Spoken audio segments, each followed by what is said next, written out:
Il s'agit d'une réflexion sur l'action de l'avatar, qui dépasse l'espace et le temps. L'action elle-même émane de l'unité indifférenciée et se propage dans tout le cosmos pour impacter le travail qui est réalisé. Cette action est décrite comme étant directe, puissante et venant du suprême. Tout le reste est une conséquence de cette action. L'auteur souligne que la naissance physique de Sri Aurobindo en 1872 et sa mort en 1950 ne sont que des manifestations temporaires de cette action, qui a commencé bien avant et qui se poursuit même après son départ. Il explique que cette action de l'avatar se prépare pendant des siècles et implique une convergence de forces et d'intérêts, ainsi que des idées et des impulsions émergeant dans l'humanité. Sri Aurobindo a donné un nouvel élan à ces tendances et a pu anticiper les changements sociaux et politiques des siècles à venir. L'auteur souligne que cette action de l'avatar se fait à un niveau psycho-spirituel, où des idées puissantes sont libérées et commencent à influencer la façon de penser et de regarder le monde de l'humanité. Cette influence ne peut pas toujours être facilement attribuée à une seule source, mais de nombreuses personnes sur Terre peuvent capturer cette inspiration et avancer dans la même direction. L'auteur mentionne également l'idée de l'unification de l'humanité, qui était déjà présente dans les pensées et les tendances, mais qui a été renforcée et dirigée par l'action de Sri Aurobindo. Nous ne le connaissions pas par son nom, mais nous travaillons sur cette personne qui travaille et quand nous avons lu l'article, nous avons dit oh oui, c'est le type sur lequel nous travaillons. Il y a des choses comme ça qui se passent partout dans le monde, pas toujours connues. Lorsque la mère initie Auroville en 1969, Walt Disney réalise déjà un prototype expérimental de la communauté de demain, EPCO. Dans cette conception, il y a une gigantesque sphère semblable au matrimandir, où l'on monte en spirale et l'on débouche sur les étoiles. C'est sa conception du divin, de l'infini et de l'éternité. Dans ce parc, les pavillons de différentes cultures entourent un lac, et au centre de ce lac se trouve de nouveau une sphère, rappelant la forme du matrimandir. Il y a aussi des espaces pour expérimenter des plantes et des technologies. Tout cela nous montre que le travail qui se fait à Auroville est reproduit à l'échelle mondiale, bien que souvent dissimulé. Cette période marque la fin d'une ère et le début d'une nouvelle conscience et d'un nouveau monde. Nous assistons donc à la fois à l'effondrement des systèmes existants et à l'émergence de quelque chose de nouveau, même si cela n'a pas encore pris une forme suffisamment distinctive. Nous sommes dans une période de transition, entre la fin de l'ère de la raison et de l'individualisme et le début de l'ère de la spiritualité. C'est une période où la matière, la science et la raison montrent leurs limites, et où les solutions individuelles sont recherchées. Cependant, cela peut parfois conduire à une forme d'émotivité ou de religiosité superficielle. Nous sommes donc à la recherche d'une solution face à ces échecs de la science et de la raison. Dans cet extrait, l'auteur souligne le danger du subjectivisme excessif dans notre société actuelle. Il explique que cette pensée subjective, basée sur nos propres sentiments et croyances, est devenue prédominante et souvent dangereuse. L'auteur mentionne l'exemple de l'Allemagne pendant la Seconde Guerre mondiale, où le subjectivisme a conduit au nationalisme et à la domination violente des autres nations. Il souligne également comment cette mentalité se manifeste au sein des familles, des communautés et même des intérêts commerciaux, où les différents points de vue sont de plus en plus polarisés et les conflits sont évités plutôt que résolus. L'auteur attribue une partie de ce problème aux médias sociaux, qui alimentent nos croyances existantes plutôt que de nous exposer à des perspectives différentes. En fin de compte, l'auteur met en garde contre les conséquences néfastes de ce subjectivisme persistant et appelle à un retour à la rationalité et à la recherche de la vérité objective. La situation actuelle est difficile à saisir car elle est le fruit d'un processus évolutif complexe décrit par Theo Aurobindo. D'un côté, il existe une volonté de rassemblement entre des personnes partageant des intérêts communs grâce à Internet. D'un autre côté, il y a une tendance à brouiller les frontières, que ce soit au niveau individuel avec l'émergence de la fluidité des genres, ou au niveau collectif avec la dissolution des frontières nationales. De plus, les migrations massives et les conflits internationaux contribuent à mélanger les intérêts, les identités et les cultures. Cependant, cette tentative d'unification se heurte à des différences et des divisions croissantes. Les notions de nation, d'identité nationale et d'individualité sont remises en question.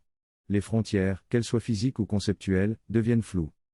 Cette situation tend à empirer et il est donc nécessaire de trouver une autre approche pour parvenir à l'unité. Il faut chercher une vérité plus profonde et plus réelle, qui dépasse le raisonnement subjectif et les fantasmes. Cette vérité se trouve dans l'âme ou le noyau psychique individuel. En découvrant notre essence unique, nous pouvons également retrouver notre unité profonde et notre harmonie avec les autres. C'est dans cette unification des extrêmes que réside la solution, car il n'y a pas d'autre moyen de concilier l'individualité et le collectivisme. Le communisme et le capitalisme, par exemple, ont tous deux échoué car ils ne sont parvenus à réaliser qu'un aspect de la vérité. Ils ne peuvent coexister sans une fraternité sous-jacente. Il est donc essentiel de retrouver cette fraternité pour atteindre l'égalité et la liberté véritable. Cela ne sera pas facile et cela prendra du temps. Les communautés expérimentales peuvent être des prototypes pour cette recherche d'unité, mais elles sont également confrontées à des problèmes de conflit. La solution réside dans la volonté de se connecter à un niveau plus profond, sinon nous continuerons à vivre dans un monde divisé par des collisions constantes.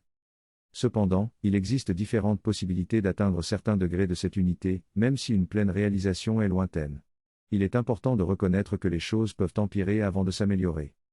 Aujourd'hui, nous assistons à l'aboutissement de quelque chose qui pourrait empirer un peu, mais nous avons le choix de faire une différence dans nos propres foyers, dans nos petits collectifs, dans nos espaces de travail. Nous pouvons effectuer un changement, même minime. Si vous dirigez une entreprise ou occupez un poste de responsabilité, vous pouvez instaurer ces valeurs dans votre collectif. Vous pouvez vous réunir et commencer la journée par une concentration sur un objectif plus élevé qui nous rassemble tous. Même pour les entreprises, prenons un moment de prière ou de concentration silencieuse pour invoquer l'aide et le succès de notre activité économique. Ce sont des petits pas, mais nous devons faire l'effort de nous aligner consciemment, de nous concentrer sur notre objectif et de chercher des solutions en nous connectant à quelque chose de plus profond et de plus vrai, commun à tous. Cela peut faire une énorme différence, car cela nous permet de nous éloigner de l'ego superficiel et de nous rapprocher de nos âmes. De plus, sur le plan global, nous constatons une montée d'intérêt pour des solutions plus profondes, notamment à travers le yoga. Cette tendance commence souvent par une recherche de bien-être physique en raison du stress et de la pression de la vie quotidienne qui peuvent conduire à des maladies et des ruptures. Parallèlement, il y a un désir profond de se sentir bien et une prise de conscience qu'une approche plus holistique est nécessaire. Il y a donc une recherche croissante d'un mode de vie plus sain, soutenue par les études scientifiques qui montrent que nos croyances ont un impact plus important que notre alimentation. Cette évolution est visible dans tous les domaines, même en gestion, où l'on enseigne qu'il est important d'avoir un état d'esprit positif pour prendre les bonnes décisions. La réalité est devenue si incertaine, chaotique et changeante que les données sur lesquelles nous nous appuyons pour prendre des décisions ne sont plus fiables. Par conséquent, la seule solution est de s'appuyer sur une connaissance plus fiable qui peut nous donner des orientations précises et intuitives.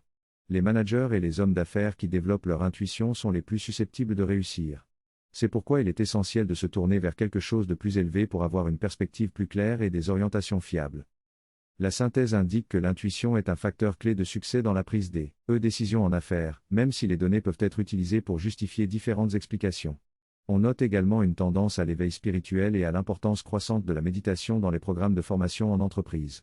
Cependant, l'utilisation excessive des médias sociaux et de la réalité virtuelle peut entraîner une déconnexion avec la réalité et une dépendance dangereuse. Les médias ont un rôle important dans la programmation des pensées et des croyances, tandis que certaines entreprises cherchent à contrôler l'esprit humain. On souligne également le changement de valeur chez les enfants qui grandissent dans cette culture de la subjectivité et de l'ambiguïté morale. Il est donc important de réfléchir aux conséquences à long terme de ces tendances. Il se passe quelque chose avec ces enfants qui grandissent dans un monde gris. Tout est flou et se mélange. Je ne sais pas ce qui se passe. Mais cela ne me semble pas très agréable. À moins qu'il n'y ait un changement dans la conscience qui traverse ce gris. Subjectivité et atteindre une lumière plus profonde. Cela va-t-il se produire? Je ne peux pas le dire. Et c'est il y a 200 ans. Il dit enfin et il vous montre la rationalité de toutes ces étapes enfin.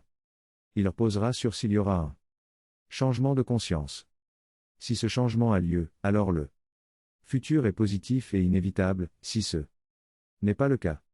Ce fut une longue lutte. Et même la possibilité d'un effondrement de la civilisation. Ce sera le cas en fonction des choix que nous faisons et du consensus. D'une perspective plus profonde, surtout. Après la manifestation supramentale de 1956 qui a eu un énorme impact et vous voyez les changements qui ont dû à partir de ce point. Nous pourrions dire qu'en dépit de tout cela, quelque chose finira par arriver. Mais cela se produira-t-il maintenant ou plus tard? Rapidement ou avec beaucoup de douleur, c'est à nous de décider. La poussée de la conscience suprême mentale est d'accélérer aussi rapidement que possible sans détruire. Un changement trop rapide écraserait la résistance et donc notre participation devient ici essentielle. C'est l'un des aspects de ce passage subjectif. Il se passe aussi quelque chose en conséquence du développement de la technologie. C'est en quelque sorte un aspect du subjectivisme que nous avons créé l'intelligence artificielle, qui est capable de traiter d'énormes données. 6 milliards de personnes en ligne sont surveillées par les machines. Tout ce que vous faites, chaque clic que vous faites, chaque article que vous lisez ou que vous ignorez, ils le regardent aussi. Y compris le moment où vous l'ignorez. Faites-le si, par exemple, vous avez Google. Vous allez à votre chronologie d'activité, il dira ce jour-là, à cette heure-là, vous avez fermé cela, ouvert cela, regardé cela pendant combien de temps? 15 secondes ou 30-60 secondes vous avez été observé. Et en les observant, ils envoient des publicités sur vous, c'est un aspect Mais ça influence aussi vos intérêts, ça vous contrôle. Et donc ils ont. Ça devient un peu mathématique, mais vous comprendrez lorsque je l'expliquerai de cette manière. Vous cartographiez chaque personne en fonction de ses intérêts et de différents critères dans un espace tridimensionnel. En fait, cela se fait dans un espace multidimensionnel, mais imaginez un cube tridimensionnel. C'est son intérêt, disons dans certains camps politiques, camps économiques. Et un troisième axe serait social. Placez la personne ici, quelqu'un d'autre est ici en fonction des intérêts, puis vous remarquez que 6 milliards de personnes ou, selon la corporation, 1 ou 2 milliards, vous avez des groupes de personnes avec des intérêts ici. Des groupes de personnes avec des intérêts ici. Puisque l'un des axes est politique.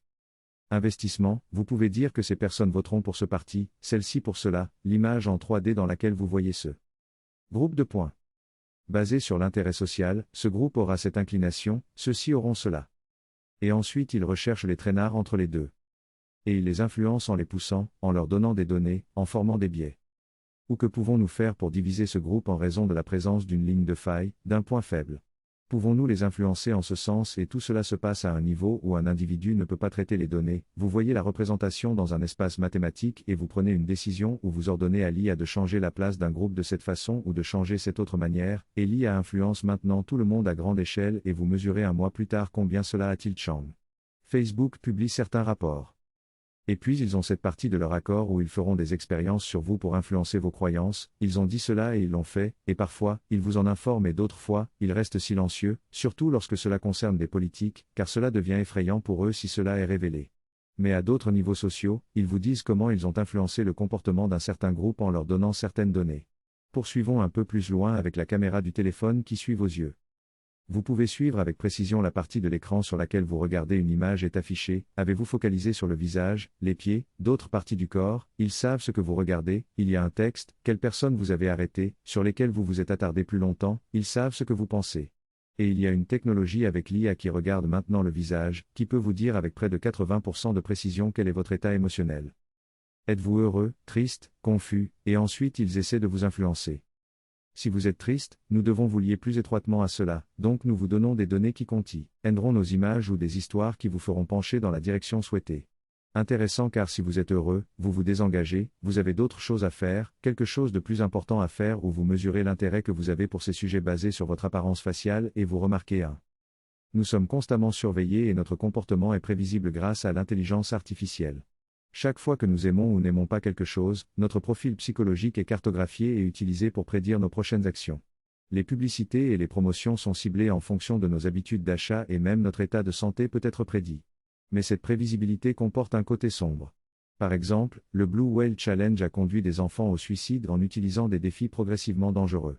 Nous sommes donc confrontés à un choix, soit nous nous élevons au-dessus de cette prévisibilité, soit nous nous laissons manipuler et finissons par perdre notre libre arbitre. Cette situation a également des conséquences sur nos valeurs et nos besoins psychologiques fondamentaux. Tout cela nous amène à nous interroger sur notre véritable identité et nos aspirations. La question soulevée dans ce texte est celle du contrôle exercé par l'intelligence artificielle, IA, sur nos vies. L'auteur souligne que l'IA est capable de faire des choix et que ces choix peuvent être opposés à ce que les personnes qui la contrôlent attendent d'elle. Par exemple, des véhicules aériens sans pilote peuvent être programmés pour prendre des décisions et lancer des missiles en fonction de leur reconnaissance de certaines informations. En Chine, l'IA est utilisée pour suivre les habitudes journalières des individus et anticiper leur comportement, avec des implications en matière de prévention de la criminalité. L'auteur met en garde contre le fait que le contrôle exercé par l'IA pourrait être utilisé de manière oppressive par certains groupes, ce qui réduirait l'humanité à une masse manipulée.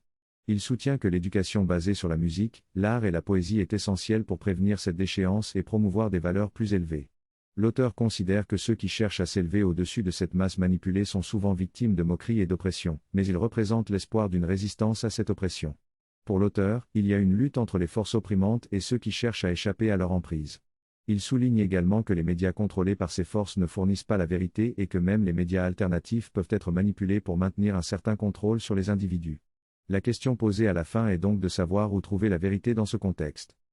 Le texte parle de la reconnaissance de l'éveil spirituel et de l'importance d'un changement de conscience. Il met en garde contre les dangers de la soumission à un gouvernement mondial unique, favorisant plutôt des fédérations et des décentralisations. Il note que des mouvements spirituels ont émergé, mais ont souvent perdu leur voix dans l'utilisation de drogues et de sexe libre. Il souligne l'existence de mouvements plus discrets et profonds, mais reconnaît que l'attrait pour l'excitation et l'intérêt des foules peut conduire à la perversion de la spiritualité. Il mentionne des exemples où la sexualité a été abusivement introduite dans le contexte spirituel. Il conclut en disant que seule une prise de conscience individuelle plus profonde peut permettre de naviguer à travers ces confusions et trouver une véritable spiritualité. Il y a également des mélanges contradictoires. Finalement, cela se fera en chacun de nous, avec un éveil de sensibilité plus profond. Et il n'y a aucun moyen de le faire de l'extérieur, seulement de l'intérieur. C'était l'une des plus grandes tâches de Sri Aurobindo et de la mère, en faisant descendre une conscience supérieure et en l'infusant profondément dans la conscience humaine, en poussant de l'intérieur pour éveiller quelque chose de plus élevé. Plus vous êtes poussé et plus votre sensibilité s'éveille, plus vous aspirez et vous discriminez. Si vous êtes confronté à un mélange, votre discrimination échoue ou réussit, et vous traversez un chemin zigzagant jusqu'à ce que cela s'éveille suffisamment pour enfin comprendre. Le problème, c'est que si vous commencez par une exposition massive des médias depuis le sommet, vous aurez également toutes les distorsions qui en découlent. Nous avons déjà des gens qui portent des robes de moine et se déclarent dans la lignée de Sri Aurobindo, se faisant appeler Swami X et disant qu'ils enseignent Aurobindo. Et si vous comparez ce qu'il fait à ce que Sri Aurobindo a même dit à un niveau très basique, c'est totalement incompatible. Mais pour les disciples, ah oui, un moine, alors ça doit être spirituel, donc c'est authentique, c'est génial. Je ne sais pas ce qui va suivre.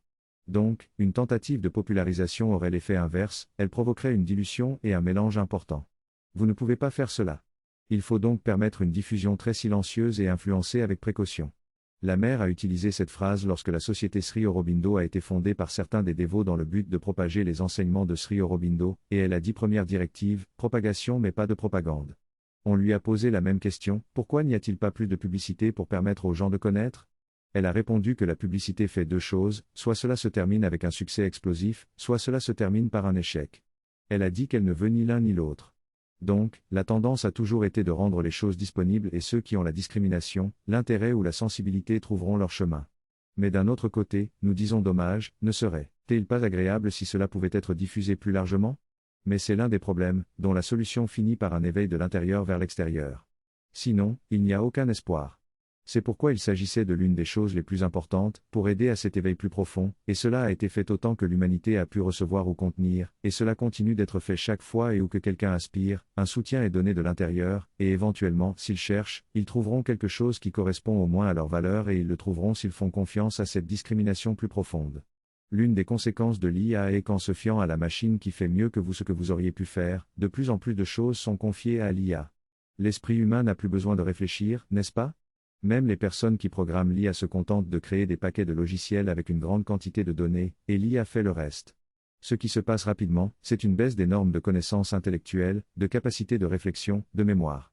Bien sûr, la mémoire a surtout diminué, mais toutes les autres choses sont en déclin. Cela a une conséquence très dangereuse à long terme, car rappelez-vous que pendant tous ces siècles, l'objectif était de développer la pensée à son apogée, et maintenant tout d'un coup, on vous dit que vous n'avez plus besoin de penser, faites confiance à la machine, elle le fait mieux que vous. Donc, tout comme le pouvoir de la mémoire a diminué au point où tout était disponible sur Internet et je n'ai plus besoin de me souvenir, maintenant la capacité de réflexion est en train de disparaître et est remplacée par des opinions. Regardez les éditoriaux de vos journaux, les opinions deviennent maintenant le contenu des manuels scolaires, regardez les devoirs qui vous sont donnés, où au lieu de réfléchir et d'arriver à une compréhension rationnelle de quelque chose ou d'une conclusion, on vous demande d'écrire une opinion je pense, je ressens. J'ai rencontré ce problème lors de nombreuses conférences où les jeunes étaient invités et où je suis venu préparer avec des tâches, des questions ou des activités provocantes et stimulantes. Et les organisateurs disent non, ils s'ennuient avec tout ça, divisez-vous en groupes et discutez. Cela a donc un effet diminuant sur les capacités intellectuelles. Dans ce texte, l'auteur évoque le déclin de la capacité de réflexion humaine, qui est remplacée par l'intelligence artificielle, et le corollaire de cette évolution est l'âge spirituel insuffisamment développé qui en découle. L'auteur souligne l'importance d'un intellect développé pour faciliter l'articulation de la connaissance intuitive. Il encourage également à repousser les limites de notre esprit et à former les enfants dans cette voie. Malgré le chaos apparent, l'auteur remarque l'émergence d'une certaine beauté au sein des bazars de la spiritualité, où les gens se respectent et s'entraident. Il cite également la tendance croissante à la formation de communautés spirituelles, qui peut être perçue comme une réflexion de la nature du super-esprit. Enfin, l'auteur mentionne les prédictions de Sri Aurobindo concernant une union mondiale et une confédération d'États indépendants en Europe. En somme, l'auteur souligne l'importance de développer nos capacités intellectuelles et spirituelles dans un monde en évolution, tout en encourageant la formation de communautés axées sur la spiritualité. Ce texte parle des problèmes auxquels l'Europe et l'Inde sont confrontés lorsqu'ils tentent de s'unir économiquement. Il souligne le fait qu'il est difficile d'unifier les intérêts économiques tout en tenant compte des différences culturelles et politiques. Cela souligne les crises actuelles en Europe et les efforts de l'Inde pour former une association régionale en Asie du Sud. Le texte fait également référence à l'importance de l'Inde pour l'avenir spirituel du monde. On dit que lorsque l'Inde retrouvera sa place prédominante dans le monde, cela marquera le début d'une ère spirituelle. L'auteur mentionne également que l'Inde doit d'abord trouver sa propre spiritualité avant de pouvoir la partager avec le reste du monde. Il est également noté que l'Inde est en train de traverser une période d'introspection et de remise en question de ses valeurs. De nombreux Indiens qui avaient émigré aux États-Unis reviennent en Inde pour redécouvrir leurs racines et contribuer à la reconstruction du pays. On souligne l'importance de la collaboration entre l'Inde et les États-Unis pour l'avenir. En conclusion, le texte met en évidence les défis et les aspirations de l'Europe et de l'Inde en matière d'unification économique et de développement spirituel. Il souligne également le besoin pour l'Inde de trouver sa propre spiritualité avant de la partager avec le reste du monde. En Inde, de plus en plus de personnes souhaitent apprendre le sanskrit par un besoin intérieur, sans que le gouvernement ou quelqu'un d'autre les y incite. Cela montre un intérêt croissant pour la langue et la culture sanskrit, ce qui était impensable il y a 15 ans. En Amérique aussi, on observe cette tendance, avec des cours de sanskrit et d'études des Védas proposés dans des universités comme la Grâce. Cela montre un changement au niveau des aspirations individuelles, qui est la seule vraie solution pour la crise actuelle. La mère, une figure spirituelle, a également prédit 2 changements que la conscience supramentale apporterait dans la matière, un changement climatique avec les endroits les plus chauds devenant plus frais et les endroits les plus froids devenant plus chauds, et une androgynie croissante dans le corps humain, notamment visible chez les athlètes et les gymnastes. Elle a également prédit une grande plasticité du corps humain dans les 200 prochaines années. Dans ce passage, l'auteur parle des bienfaits du yoga sur le corps et de la flexibilité qu'il apporte, même chez les adultes. Il souligne que les pratiques physiques peuvent transformer le corps, le rendant plus souple et plus adaptable. Selon l'auteur, cette pratique du yoga est de plus en plus répandue dans le monde et crée un changement dans la conscience collective du corps. Il évoque également l'idée que le corps humain peut devenir de plus en plus malléable au fil du temps. Toutefois, il met en garde contre les poisons présents dans l'alimentation et l'eau, qui doivent être éliminés pour permettre à cette flexibilité de se développer. L'auteur explique également que le supramental, une force de transformation à l'œuvre dans le corps, agit de manière subconsciente mais peut également être influencé par la conscience humaine. L'auteur invite ainsi les praticiens du yoga supramental à se connecter à cette force et à s'ouvrir à sa lumière et à son énergie pour permettre une transformation plus rapide. Il décrit la conscience divine de la mère comme une substance qui remplit l'univers et soutient chaque individu, offrant la possibilité d'une transformation spirituelle. L'auteur conclut en affirmant que l'humanité, dans son ensemble, peut mettre des centaines d'années à évoluer, mais certains individus peuvent accélérer ce processus grâce à une aspiration et à une concentration concentrée. La lecture de cet extrait nous montre la vision de l'auteur sur la transformation du corps et l'importance de la pratique du yoga pour atteindre cette évolution supramentale. La mère s'incarne en tant qu'avatar pour construire un pont vers une conscience supramentale. Ceux d'entre nous qui choisissent de participer consciemment deviennent les avant-gardistes de cette transformation. C'est un privilège de pouvoir y participer, car tôt ou tard, nous y arriverions de toute façon, mais cela peut prendre du temps. En embrassant cette aspiration et en agissant en conséquence, nous avons la possibilité de participer activement à cette évolution de la conscience. La présence et le soutien actif de la mère sont présents en chacun de nous, et c'est grâce à notre cœur qui le sait et qui aspire à la mère divine que nous sommes ici. En rassemblant nos intentions et en participant activement à cette action, nous franchissons une nouvelle étape non seulement individuellement, mais aussi collective. Même si nous ne nous connaissons pas personnellement, nous nous reconnaissons mutuellement dans cette aspiration commune, car nous sommes tous liés dans cette fraternité spirituelle. Prenez un moment pour vous immerger dans cette aspiration, individuellement et collectivement, afin de devenir des participants dans cette évolution supramentale, en permettant à la Mère divine de nous guider vers notre destin.